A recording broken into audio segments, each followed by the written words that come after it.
Cette semaine au balado, les îles de la Madeleine abandonnent le passe archipel. La liberté poursuit sa chute au Québec. Le plus grand escroc de l'histoire cherche le pardon. Et 76 millions de déplacés internes en 2023.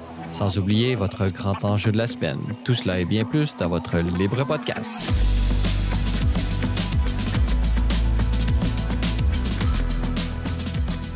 Bonjour et bienvenue à votre Libre Podcast, votre balado hebdomadaire entièrement consacré à l'analyse de l'actualité de la semaine Libre Média.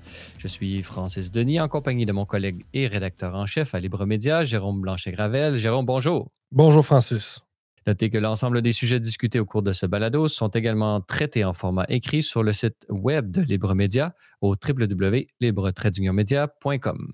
Alors, Jérôme, un article publié sur Libre Média cette semaine relatait cette annonce qui a été faite d'un rétro-pédalage, nous pourrions dire, concernant le pass archipel qui avait été lancé. L'idée est très avancée même d'obliger les différents touristes qui allaient se présenter sur les îles de payer une taxe d'environ 30 $ qui allait leur donner un pass archipel. Alors, cette idée a été abandonnée. Peux-tu nous relater les faits, mon cher Jérôme?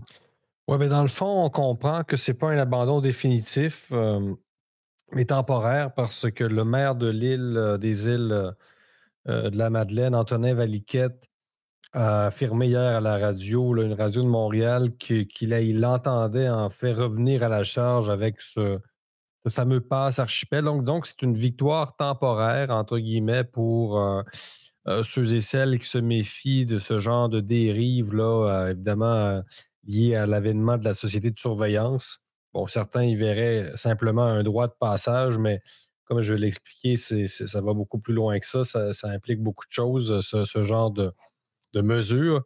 Donc, c'est ça, une victoire qui est temporaire, mais qui quand même est liée non seulement à un vent d'opposition, mais aussi à des questions juridiques. Donc, tu sais, pour faire la lumière sur le sujet, je me suis entretenu avec Maître Olivier Séguin du Centre juridique pour la liberté constitutionnelle, un centre basé à Calgary, dont les gens publient régulièrement des textes chez nous, et pour qui la mesure aurait été carrément inconstitutionnelle et carrément illégale. Donc, c'est important de montrer aux gens que ce n'est pas à prendre à la légère, ce genre de mesures-là. Parce que finalement, ça permettait, du moins sur le plan théorique, à un agent ou à des agents de contrôler finalement les gens sur l'île. Donc, comme le fait, la présence d'une personne non résidente sur l'île était conditionnelle à l'obtention de ce fameux pass, ben, ça donnait en fait le pouvoir aux autorités de contrôler, de faire des contrôles aléatoires. Et comme l'explique Maître Olivier Séguin, en théorie, parce que, on a vu avec la pandémie que, disons, le droit était devenu, disons, plus malléable.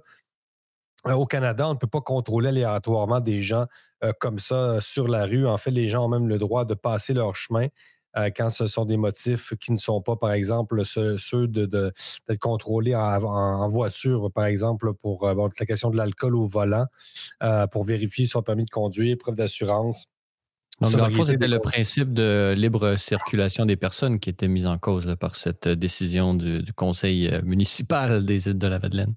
Exactement. Donc, pour dire plus simplement, c'est la liberté de circulation qui se trouvait à être violée purement et simplement par la mesure qui, je leur dis, risque de revenir. En même temps, si les citoyens se lèvent, et on sait que ça a brassé beaucoup dans les conseils municipaux récents aux îles de la Madeleine. Donc, c'est loin d'être unanime. Apparemment, les îles sont très polarisées actuellement là, sur le plan politique là, par rapport à ça. Donc, oui, la liberté de circulation qui est quand même, je le répète, garantie par la Déclaration universelle des droits de l'homme de 1948. Donc, on n'est pas non plus dans des notions, comme je dis. On est dans les notions fondamentales, les droits fondamentaux qui auraient été brimés par ce genre de mesures. On sait pourquoi est-ce que c'est demandé, ce pass-là? Quelle était la volonté derrière l'instauration ou la volonté d'instauration de ce pass archipel? C'était de collecter une taxe pour financer. Financer quoi? Est-ce qu'on sait dans le concret précisément les raisons et les motivations derrière la volonté d'instaurer ce pass archipel? Forcément, on le sait, c'est pour contrer ce qu'on appelle le tourisme de masse.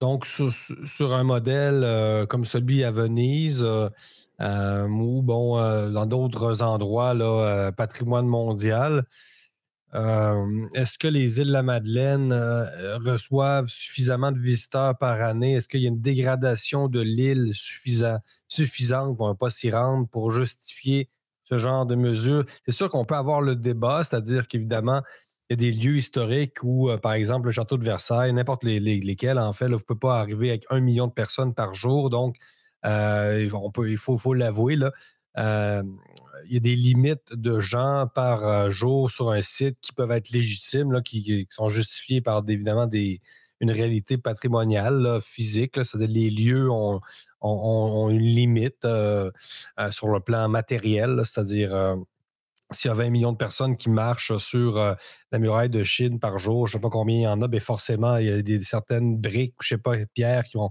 finir par s'abîmer. Donc, mais je pense pas qu'on était là exactement dans le cas des îles et je ne sais pas si c'est la seule motivation, en fait, parce que c'est une motivation, évidemment, qui est dans l'air du temps, là, celle de l'écologie. Puis on sait, bon, que durant la pandémie, il y a eu beaucoup de tourisme interne au Québec. Francis, tu t'en rappelles. Donc, en Gaspésie, bon, il y a eu des scènes où il n'y avait pas d'infrastructure, les gens avaient des roulottes, on ne savait pas où les connecter, bon, les faux sceptiques, bon, de tous ces appareils-là. Donc, évidemment, les infrastructures sont limitées. Mais moi, j'y vois plutôt une évolution des mentalités. C'est-à-dire que la mesure rappelait quand même le blocage des régions au temps de la COVID. Donc, on se rappelle que les régions administratives du Québec étaient séparées les unes d'entre elles dans un genre d'apartheid sanitaire, là. Donc, c'était quand même très, très... ça, c'est un précédent extrêmement grave. Donc, tu sais, l'empreinte de la pandémie sur les mentalités, elle est très visible. Donc, oui, le débat sur l'écologie, tout le monde, bon, fait longtemps qu'on l'a déjà. On est tous d'accord pour préserver, évidemment, les grands, les paysages, etc., les lieux historiques, les remparts de Québec, tu sais, n'importe quoi, dans le fond. On est tous pour la préservation du patrimoine. D'ailleurs, il est négligé au Québec, on le sait, fortement négligé. Les églises, on les démolit à gogo pour en faire souvent, bon, des résidences de personnes âgées. C'est un symbole très fort du déclin du Québec, soit dit en passant. Donc, on n'est pas fort sur le patrimoine. Il faut revaloriser le patrimoine, mais peut-être pas en amenant des mesures qui violent directement, du moins, la liberté de circulation, là. Et le fait que la mesure soit aussi décriée aux îles, tant qu'à moi, dénote clairement un malaise, là, un malaise qui est lié à tout ce qu'on décrit ici, là. Est-ce qu'on peut y voir un retour du conservatisme? On le sait depuis 50 ans, on a toujours essayé de voir le conservateur comme étant mauvais et justement le progressisme était vu comme cette notion et cette idéologie que justement dans le futur, nous avançons vers davantage d'humanité, davantage de liberté, davantage de droits et tout ça. Est-ce que l'écologisme est le grand retour du conservatisme dans une culture qui n'est pas capable d'accepter le mot conservateur, mais finalement, c'est du conservatisme bien vu. L'écologisme étant justement cette volonté de préserver, mais sous un autre nom que celui qui est politiquement connoté là, avec le lien qu'on a fait dans l'histoire au 20e siècle avec la droite en général. Oui, ben, l'écologisme ne peut être que conservateur. C'est ce que j'explique dans mon livre aussi, Le Retour du bon sauvage, paru en 2015 aux éditions du Boréal.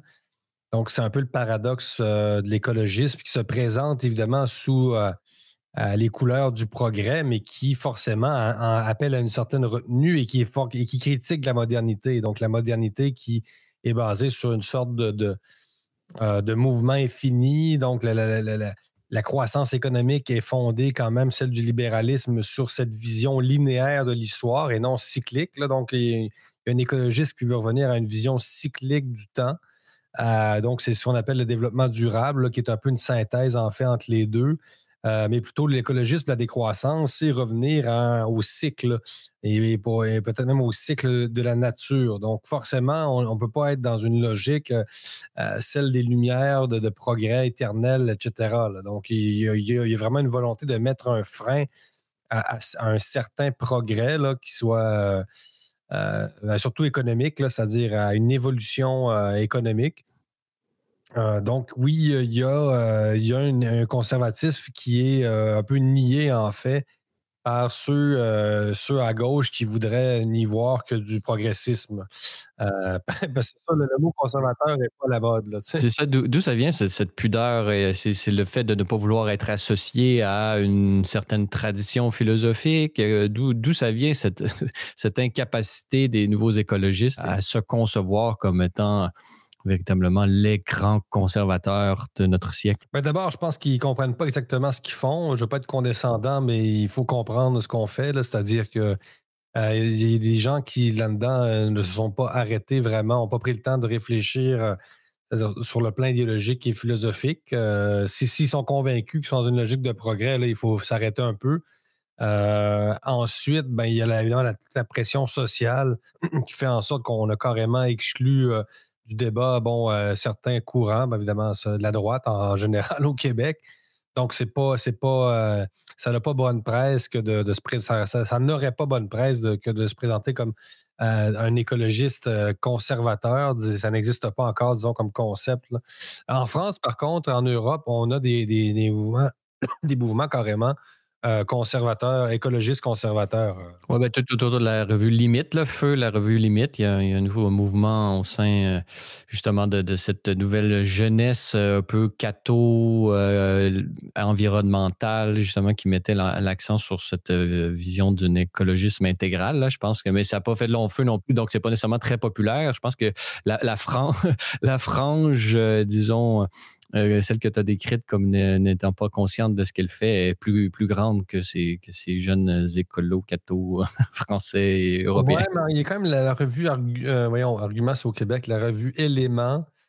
Il y a quand même, il faut le dire, des mouvements d'extrême droite en Europe qui sont.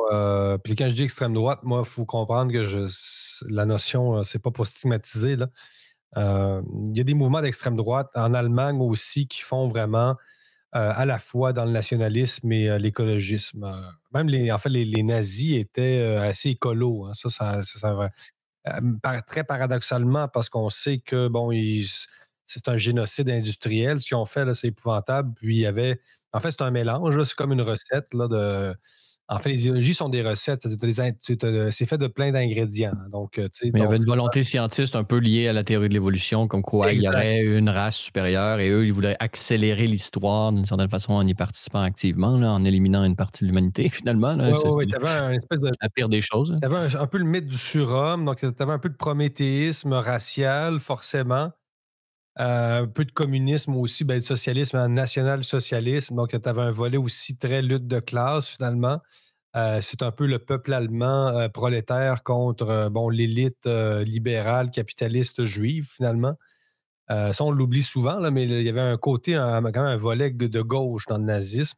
Là, on s'écarte un peu des îles de la Ouais. Madeleine, mais mais Il y a des les grandes nazis, tendances en fait, fondamentales. et même Hitler était très. D'abord, je pense qu'il, si je me rappelle bien, était végétarien. Il aimait beaucoup son chien. Il y avait aussi, dans les idéologues nazis, tu avais des néo-païens aussi. C'était des gens qui considéraient que le christianisme n'était pas assez près de la nature par rapport aux anciens cultes païens de l'Europe. Donc, on veut retourner un peu, pas aux Vikings, parce que les Vikings, c'est un peu plus au nord, mais cette espèce de, oui, de volonté de retour à la terre selon le Volk, bon, le peuple, mais le land, bon.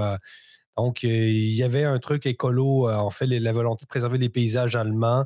Puis, évidemment, forcément, l'Allemand de souche est plus près de son terroir que le Juif déraciné, cosmopolite, libéral, enfin. Mhm.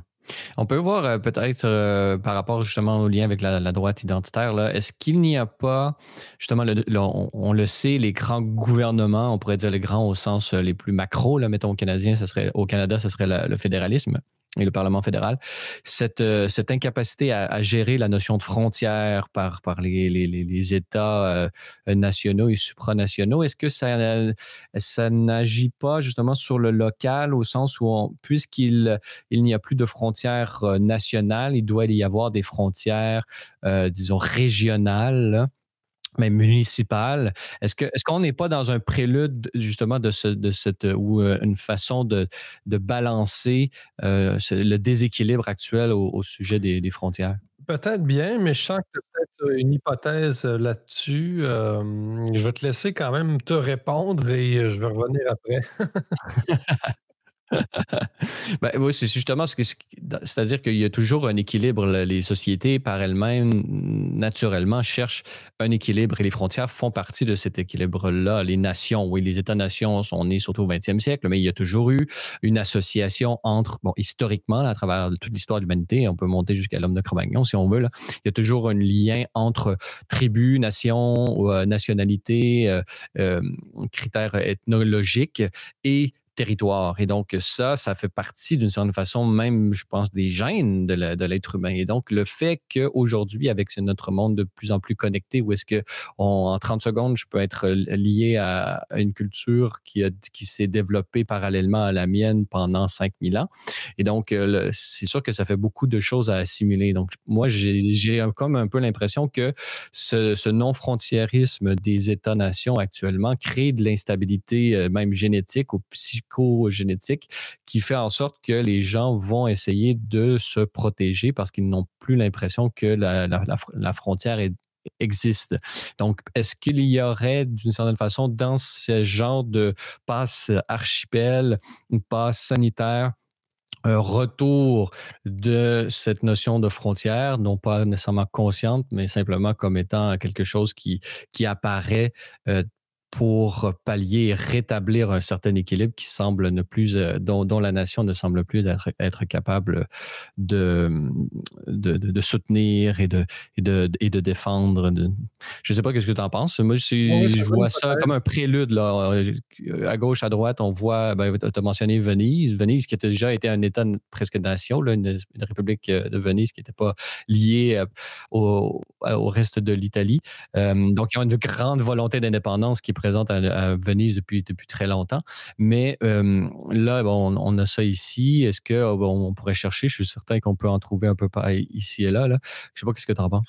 Ouais, ben, je pense que l'hypothèse est bonne, puis je pense qu'il y a effectivement une sorte de réflexe de protection face à un sentiment de perte de contrôle, là. C'est-à-dire, donc, effectivement, il y a peut-être la volonté de se protéger un peu par rapport à des bouleversements qui nous dépassent forcément parce qu'ils sont mondiaux.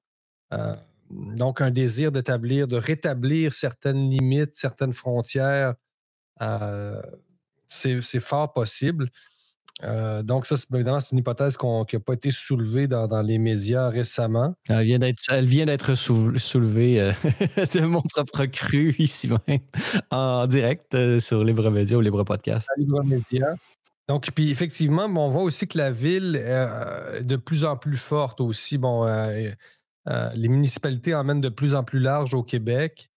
Donc, l'État-nation, effectivement, dans ce contexte-là, on le sent moins puissant, même si, bon, il a quand même été très fort durant la pandémie, puis ça va être un peu le grand retour de l'État.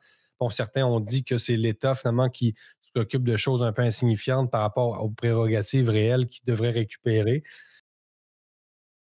Même Aristote disait que ouais, les cités-États, c'est-à-dire que même Aristote montrait montrait, ou c'était son opinion, qu'une société ou qu'une cité en haut de 40 000 personnes était ingérable et ingouvernable. Donc, peut-être qu'on a atteint ce stade.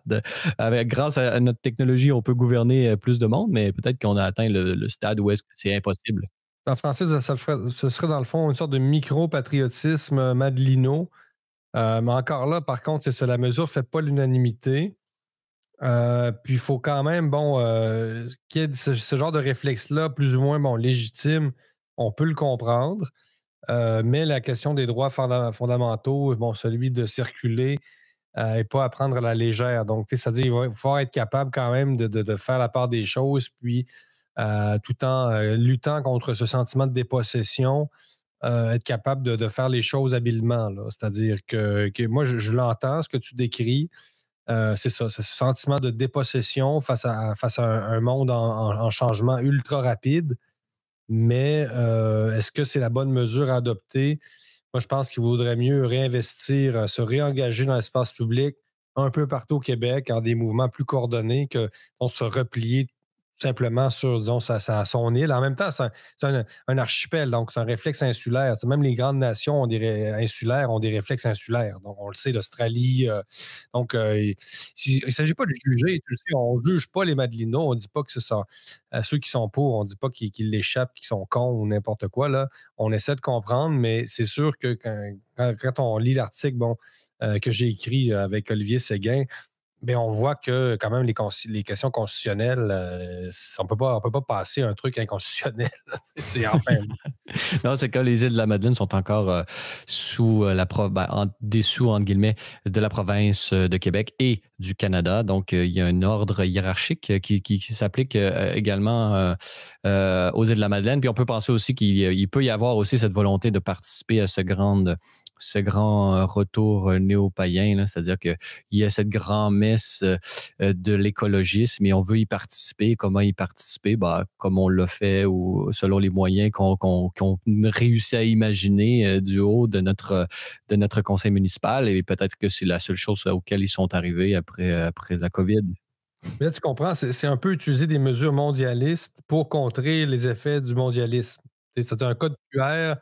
On parle de néopathie. Le code QR est loin du paganisme. Là, donc, est-ce que, encore là, c'est ça, est-ce qu'on prend les bonnes mesures? Si on veut reprendre le contrôle de nos territoires, est-ce que ça passe par des mesures qui sont proposées par les gens qui ont créé des sentiments de dépossession? Donc, évidemment, les mesures de contrôle social la société de surveillance, ce sont celles de la Silicon Valley et tout ça. Donc, est-ce que c'est un bon moyen de les employer pour contrer le phénomène qu'elles-mêmes emmènent? Enfin, moi, je pense que non. Le pass archipel aurait été inconstitutionnel et illégal. Un article qu'on peut lire au www.libretradingmedia.com. Deuxième article publié sur Libre Média cette semaine, ton éditorial, Jérôme, intitulé La liberté poursuit sa chute au Québec. Selon toi, l'urgence climatique, la protection des élus, le renvoi de Patrick Poivreau, que de code QR dont on vient de parler, tous ces éléments, tous ces événements récents témoignent de l'instauration d'une société de surveillance et de contrôle. Alors, parle-nous un peu de quelle est ta perspective globale sur qu'est-ce qui lie l'ensemble de ces événements, selon toi? Ben, c'est ça, on poursuit un peu sur ce qu'on vient de mentionner. J'ai simplement, en fait, repris, c'est-à-dire j'ai énuméré 4 développements récents au Québec qui me paraissent symptomatiques d'une érosion des droits et libertés. Et bon, mais je dis qu'il faut les mettre en relation pour avoir un portrait d'ensemble. Donc, je ne reviendrai pas sur le code QR aux îles, bon, qui a été, on le sait, abandonné temporairement par les îles de la Madeleine. Mais les 3 autres, c'est la fameuse loi sur les catastrophes naturelles qui est carrément passée sous le radar de la population en général. Fin janvier dernier, le gouvernement du Québec a annoncé qu'il allait se doter de nouveaux pouvoirs extraordinaires en cas de catastrophe naturelle. Donc, on parle de feux de forêt, glissement de terrain et d'inondation. D'ailleurs, vous avez vu, chers auditeurs, que notre responsable de la santé publique, Christian Dubé, a annoncé qu'il allait publier des consignes là, par rapport aux feux de forêt. Donc, on va réentendre parler là, dans pas long de ces fameux incendies là, qui vont nous pourrir la vie, mais qui vont dégrader la qualité de l'air. Donc, peut-être c'est le retour de l'interdiction des feux d'artifice. Donc, vous avez vu ça l'année dernière. Donc, probablement qu'on va entendre tout l'été là, parler de canicule et de feux de forêt. On ne pourra plus sortir de chez nous.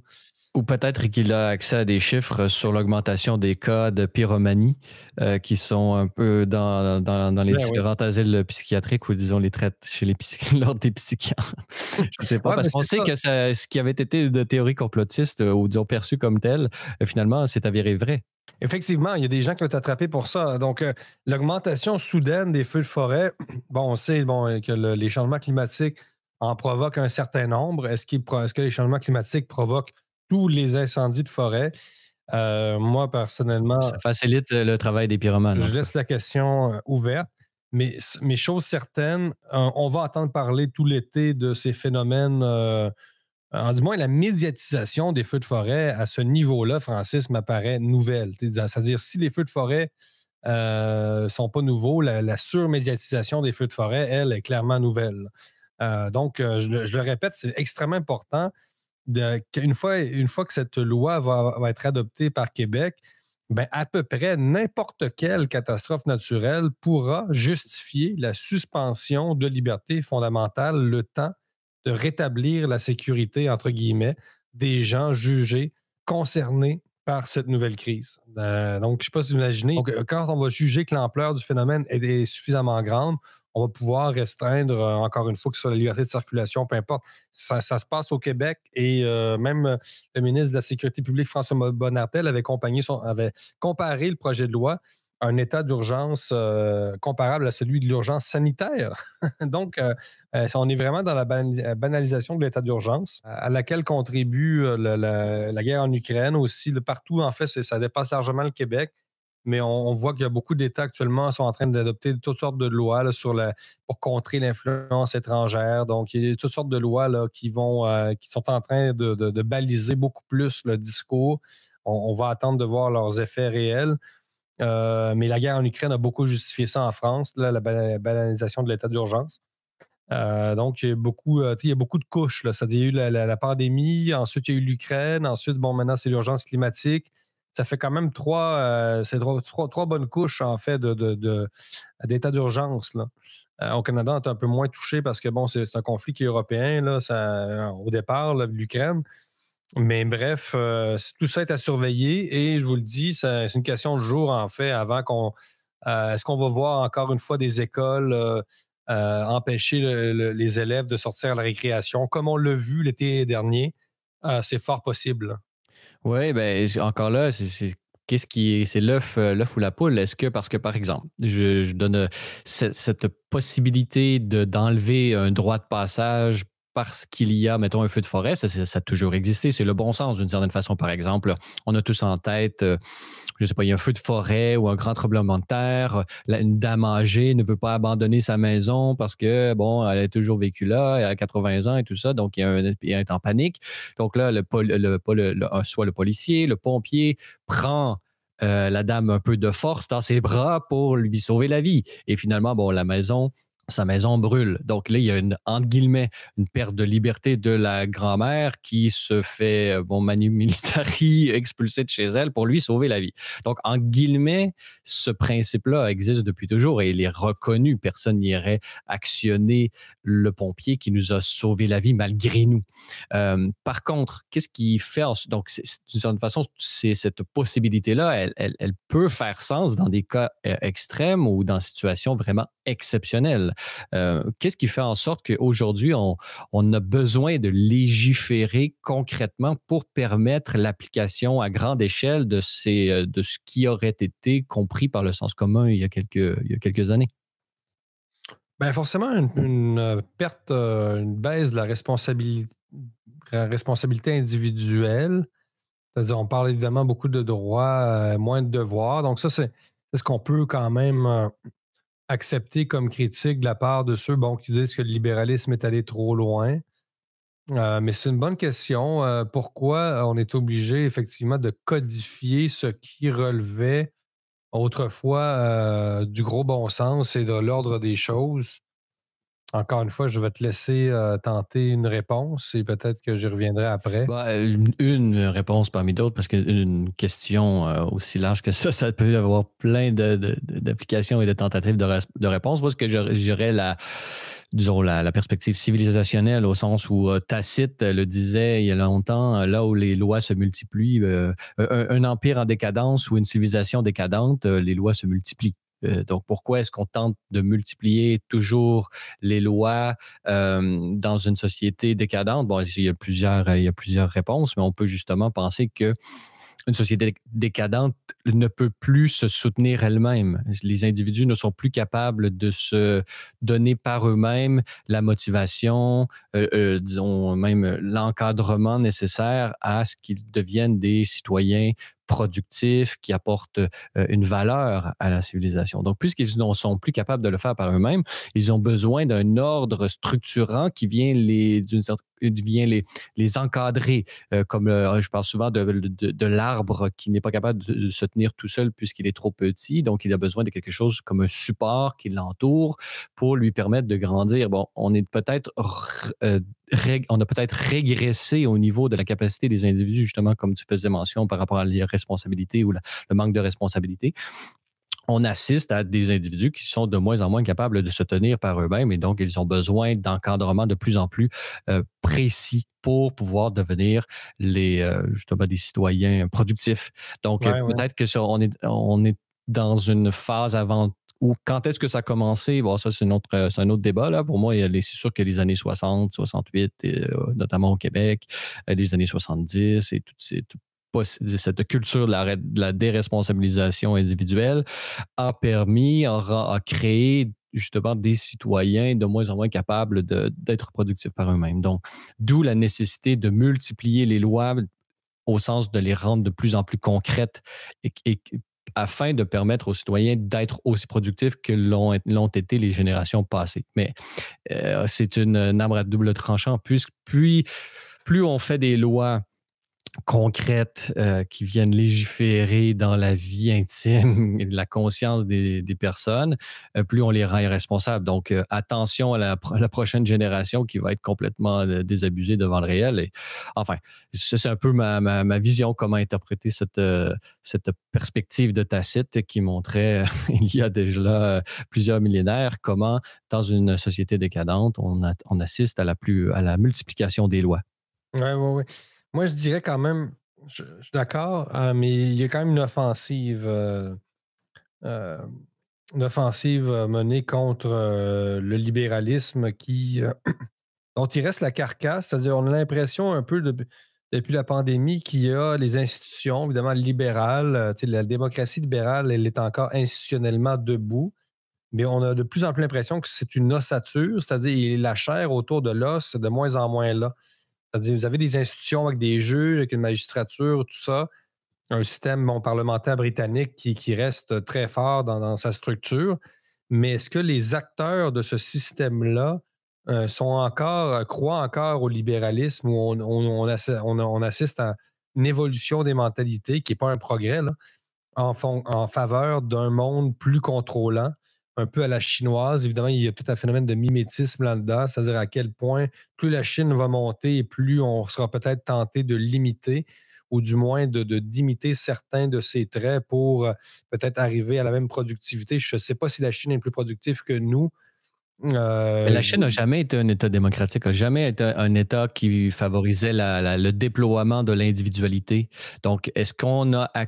Moi, ce que je pense, c'est qu'ici, en Occident, oui, la Chine peut nous influencer, mais nous, on était plus avancés.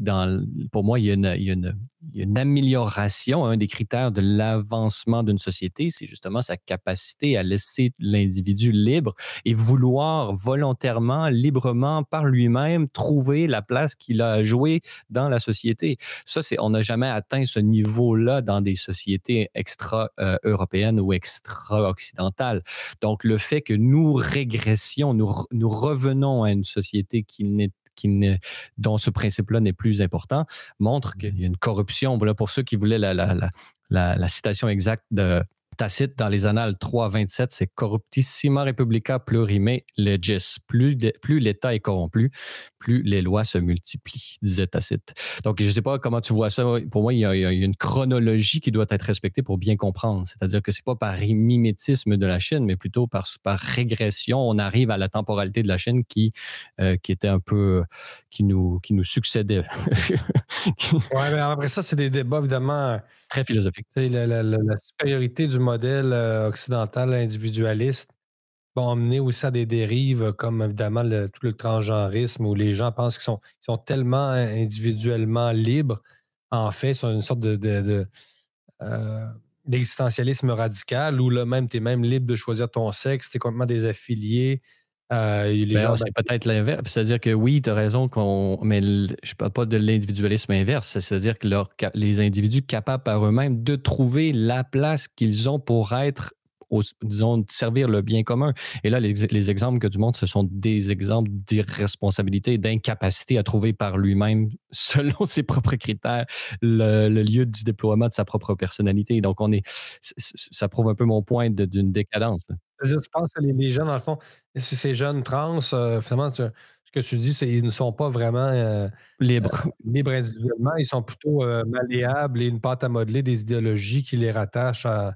Finalement, ils ne sont pas autonomes, c'est ce que tu dis. C'est-à-dire que, pas tous, mais beaucoup. On a affaire, je pense que, par exemple, Jordan Peterson dit souvent et certaines personnalités très, très spécialistes dans le domaine montrent qu'il y a une contagion sociale. C'est-à-dire que comment, même Bill Maher, je pense, avait fait un épisode de comédie, il avait fait une blague à ce niveau-là. Je veux dire, comment ça se fait que ça arrive en ce moment, soit depuis toujours, toute l'humanité a été réfrénée dans ses pulsions, disons, émancipatoires à ce niveau-là, ou il y a un effet de mode, là. Oui, la dysphorie de genre existe. Oui, elle est quelque chose qui doit être accompagné, etc. Et les grands spécialistes s'entendent là-dessus. Mais est-ce que la prolifération de ces problèmes-là, de problèmes d'identité de genre, est due à un effet de mode ou est-ce que c'est dû à enfin une société qui est en voie de libération? Je dirais plus que c'est dans l'effet de mode. D'où l'importance que l'ensemble des personnes qui sentent en eux ce besoin d'identité au genre opposé aux celles que la nature et la biologie les a affectées au départ de leur vie, ces personnes doivent consulter des professionnels. Donc, c'est absolument nécessaire. Est-ce qu'on a les ressources pour bien accompagner l'ensemble de ces personnes-là dans notre système de santé? Je n'ai pas l'impression. Donc, est-ce que oui ou non, la vague d'identité de genre auquel on assiste aujourd'hui est due à un effet de mode et de contagion sociale, ou est-ce que c'est dû à véritablement, on a atteint le stade de l'humanité où est-ce qu'on a enfin atteint le degré de liberté pour faire en sorte que toutes les personnes qui ont cette volonté de changement de sexe, de le mettre en application. Je pense qu'on est plutôt dans le premier cas que dans le deuxième. Donc, évidemment, le podcast, c'est le lieu où est-ce qu'on pense à voix haute et on réfléchit sur les différents articles qui sont publiés au www.libre-media.com. Mais justement, il y avait une série plus concrète là, d'éléments dont tu faisais mention dans ton article. Oui, le deuxième des 4 éléments soulevés dans mon article, c'était cette fameuse loi sur la protection des élus qui est maintenant critiquée dans les grands médias. En fait, moi j'ai critiqué cette loi-là, ce projet de loi-là, il y a déjà quelques semaines à Libre Média. Puis même quand on avait annoncé là, seulement qu'on débloquait 2 millions de dollars pour aider les élus en détresse psychologique, j'avais tout de suite réagi là, et j'ai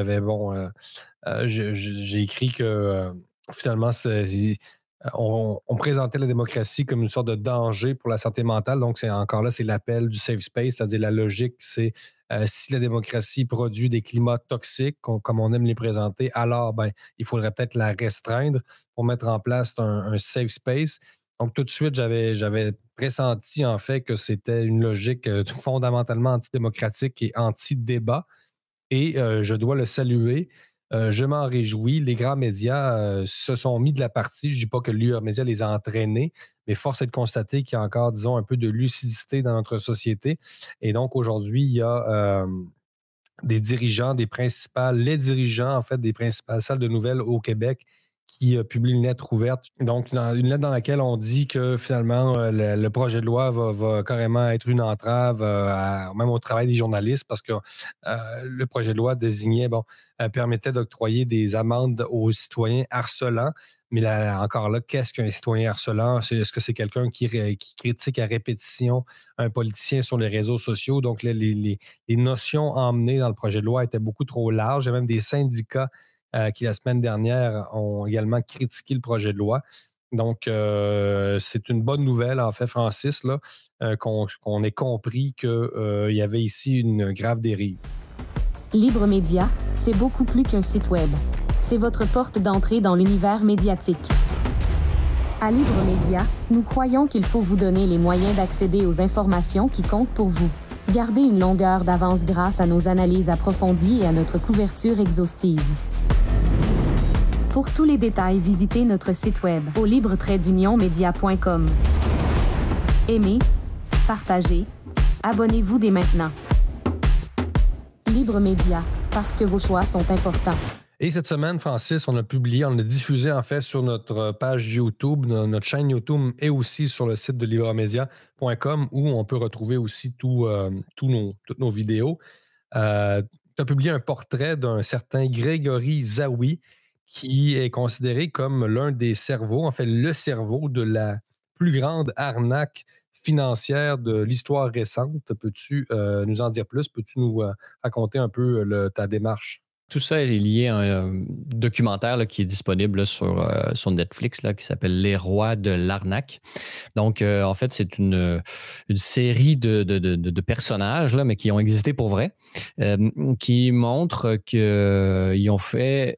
Ils se vantent d'une certaine façon dans le documentaire. Là, ils se vantent ou ils regrettent, là, dépendant des personnes, mais la flamboyance de certains de ces personnalités montre que peut-être qu'ils ne regrettent pas tant que ça. Là, puis ils aiment bien avoir le feu des projecteurs. Mais en gros, c'est justement, mais moi, j'ai rencontré l'un d'entre eux et ce Grégory Zawi regrette ce qu'il a fait. Il est présenté, parce qu'on ne sait jamais comment les choses se passent, là, mais il y a toujours un peu de Hollywood derrière ce genre de production, mais il se présente comme étant le cerveau derrière la fraude à la TVA sur les quotas de carbone. Alors, qu'est-ce que c'est cette fraude à la TVA? La TVA, c'est un peu je dirais la TPS, là, mais c'est une grosse TPS parce qu'elle est beaucoup plus importante. Je pense qu'on est à 20%. Oui. Donc, la TVA, c'est une taxe qui se trouve en France. C'est la taxe à la valeur ajoutée et donc une taxe importante. Et pour faire une histoire brève, en gros, c'est que, on connaît la volonté de vertu. On n'a plus de confessionnaux dans nos sociétés, donc on cherche à se dédouaner, à se légitimer, à se justifier de ces péchés, les péchés étant les péchés environnementaux aujourd'hui qui ont le haut du pavé. Donc, on essaie de pallier à l'injustice que l'on crée dans nos sociétés. Donc, de cette logique participent les quotas de carbone. Donc, finalement, en gros, il y avait un marché du carbone et donc les entreprises qui voulaient polluer devaient acheter des quotas de carbone. Et cette gang de joyeux lurons se sont mis à vendre des crédits de carbone à des entreprises, à charger la TVA sur l'ensemble de ces ventes et ne pas la reverser au gouvernement. D'où venait l'incapacité de l'État à s'en rendre compte avant qu'ils atteignent le chiffre pharaonique de 6 milliards d'euros en moins d'un an. Donc, on parle d'une grosse arnaque. Donc, l'arnaque du siècle, d'où le titre du documentaire. Donc, tu as rencontré Grégory Zawi à Montréal et tu as réalisé un portrait assez stylisé, je peux dire. Ou stylé, diraient les jeunes.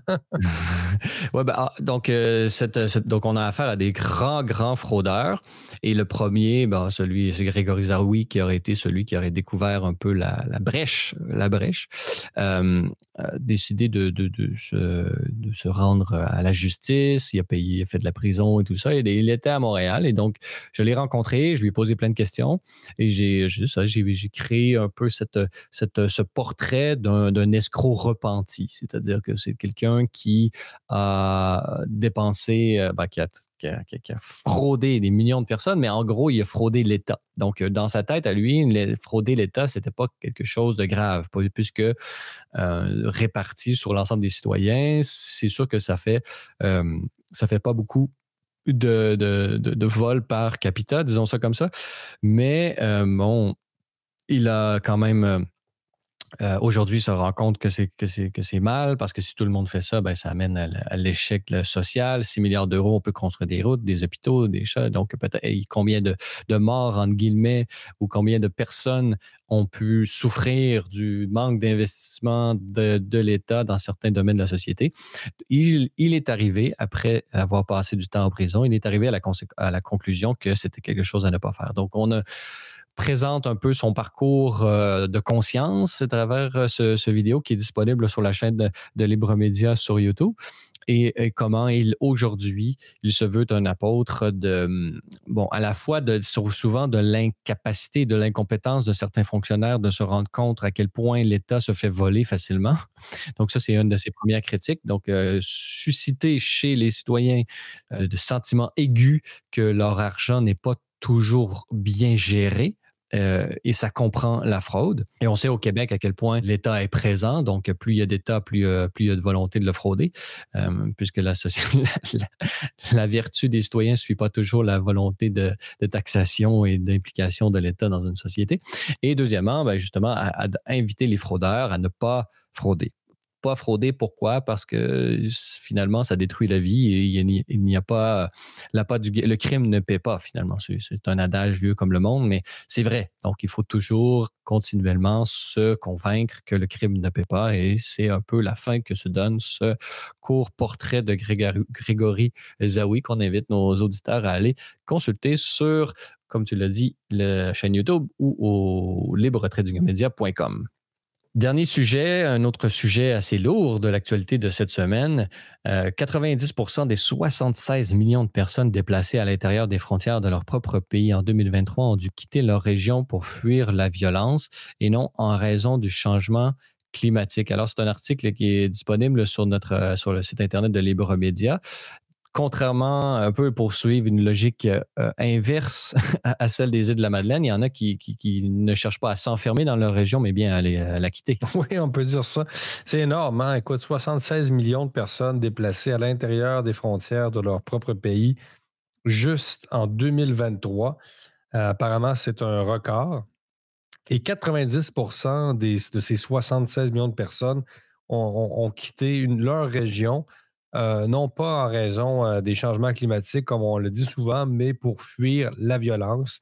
Donc, on parle souvent de réfugiés climatiques. C'est un concept qui est très à la mode, mais force est de constater et d'admettre que la violence et les conflits armés, politiques, etc., restent la principale cause de migration dans le monde, avec la pauvreté, évidemment.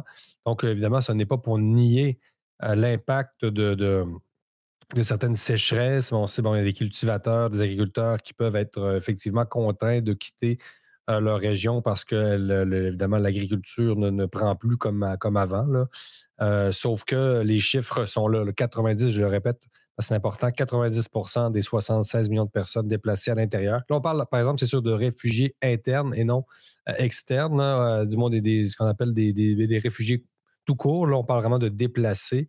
Donc, il faudrait évidemment calculer, voir le nombre de gens, de réfugiés externes, combien d'entre eux ont quitté pour...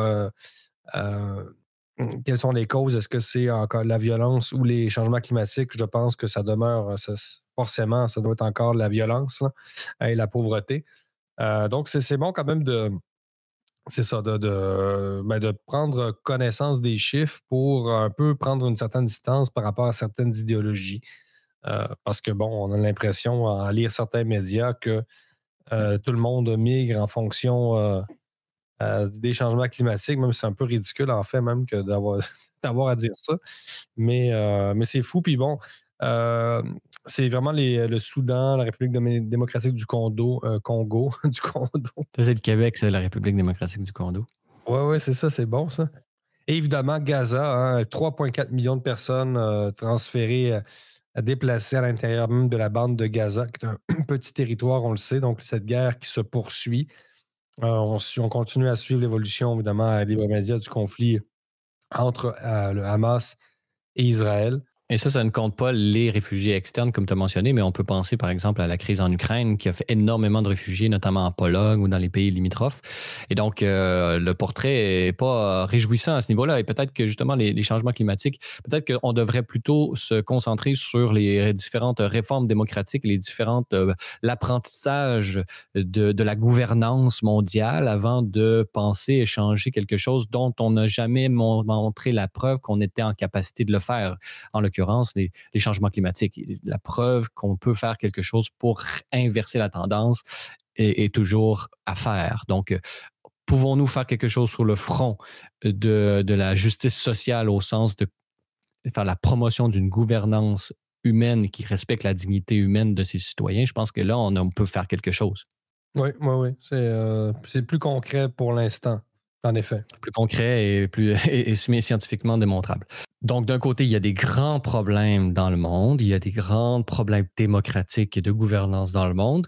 Et ça, c'est véritablement des enjeux qui nous concernent, puisque on le sait, les crises migratoires nous touchent, nous, ici au Québec, mais même si ça ne nous touchait pas, et ça serait important de s'en occuper.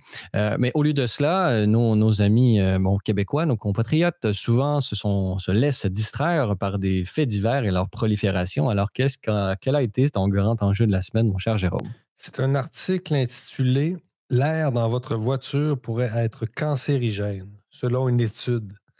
Donc, TVA Nouvelle qui nous met en garde officiellement que vivre risque de nous tuer. On s'en doutait presque pas.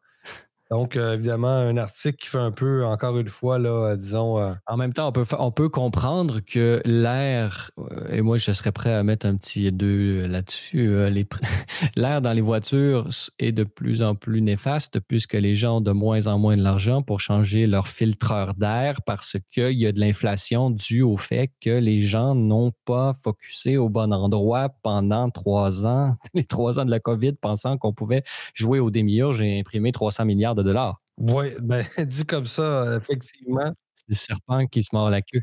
Mais écoute, beaucoup de choses sont cancérigènes. Il ne s'agit pas de prôner, évidemment, la décadence dans sa vie, là. Mais quand même, l'air dans votre voiture peut être cancérigène. Pourquoi pas à l'extérieur aussi? On peut multiplier évidemment les endroits et c'est ce qui est déjà en train de se passer. Donc, les feux de forêt, on y revient. Donc, ce ne sera pas seulement l'air dans votre voiture, c'est l'air que vous respirez dehors. Dès que vous sortez, dans le fond, finalement, euh, vous êtes exposé à toutes sortes d'éléments qui peuvent vous tuer. Donc, c'est un article qui s'inscrit un peu dans le courant, on sait, un peu anti-voiture, propulsé là, par notamment le Forum économique mondial. Quand on dit, par exemple, que les voitures, non seulement, elles peuvent vous tuer parce qu'elles contaminent l'air, mais aussi toute la question des piétons, là. Donc là, on sait, les voitures tuent des piétons. Ça, c'est un thème qui a été emmené plus récemment. On ne veut pas non plus que des voitures tuent des piétons. Mais ça, tout d'un coup, hop, c'est apparu dans l'actualité. Donc, tout d'un coup, tu as une sorte de convergence là, contre la voiture, bref, qui est le symbole par excellence des changements climatiques. Mais on peut penser aussi, en regardant les titres, qu'on utilise des mots, mais en fait, ça me surprend toujours à quel point c'est cette volonté de reformuler en utilisant des mots comme automobiliste et tout ça. On a affaire à des personnes, les amis. Là. Ce sont des piétons à bord de voitures qui tuent d'autres piétons. Je veux dire, utilisons un langage réel qui est à même de comprendre le réel et arrêtons d'essayer de camoufler des statistiques pour faire passer un agenda. Là. Il me semble qu'on a passé l'âge social de la propagande simpliste comme ça. Là. Et c'est pour ça, Francis, que le cycliste, c'est le saint par excellence parce que le piéton, il peut toujours être parqué quelque part. Et ça, ça reste louche. Mais c'est une forme de déshumanisation aussi, c'est qualifier une personne par son activité, il me semble qu'on est des personnes d'abord et avant tout. Donc, une personne à bord, je veux dire, au volant d'une bicyclette se fait frapper et une personne au volant, etc., etc. Là, il y a une déshumanisation pour moi, qui procède de cette idéologisation-là dans l'emploi des termes et dans cette réduction des personnes qu'on fait à leur activité. Oui, c'est pas bête.